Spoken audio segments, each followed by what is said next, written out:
would have thought that in some aspects restoring a 330 Ferrari would be easier than restoring a Pontiac GTO. Well, when it comes out to blacking out the undercarriage and the engine bay of one of these cars, it's fairly straightforward. The entire engine bay, all the wheel wells, all the back area, the trunk, all go black. Then undercoating gets applied in a certain area. Well, when you're restoring a Pontiac GTO, that's a different story. There's a whole bunch of different blacks as far as Pontiac was concerned, depending what supplier supplied what part.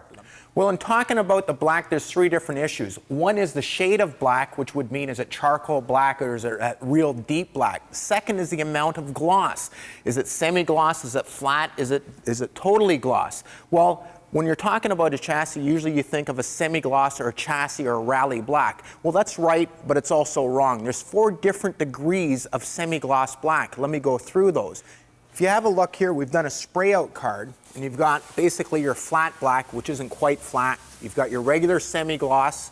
You've got a slightly shinier black, and then you've got a totally gloss black. Now there's places for each one of these colors on a restoration. Generally what's accepted is the frame is sort of the 3rd degree of shininess. You want the undercarriage of the car, and underside of the hood is a little bit duller than that.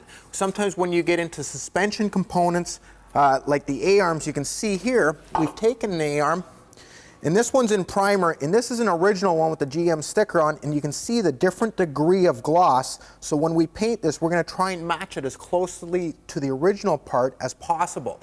Now, keep one thing in mind. There is no super correct answer. Yeah, there are different shades, but depending what manufacturer, what sub-supplier to GM supplied that part, it could be different from week to week. It could be different from car to car. So there is no 100% correct answer, but there are different shades that you're going to see throughout the restoration of one of these cars. One of the other things you're going to notice is how the paint was applied. Well, the chassis was obviously sprayed. The undercarriage of the car was obviously sprayed. But some of the smaller parts, the brackets in that, were actually dipped. And you can see how it draws differently. After it's dipped and pulled out of that, you can see actually where it draws. And sometimes there'll be runs on the edge of this area and heavy buildup here, and you can tell that part's been dipped. Now, it's actually a really effective, cheap, easy way to restore parts, and it's correct. What we do is we get a 5-gallon drum of the correct color or texture of black, and you just simply dip it in. Make sure you move it around so there's no air pockets. Let the majority of it roll off.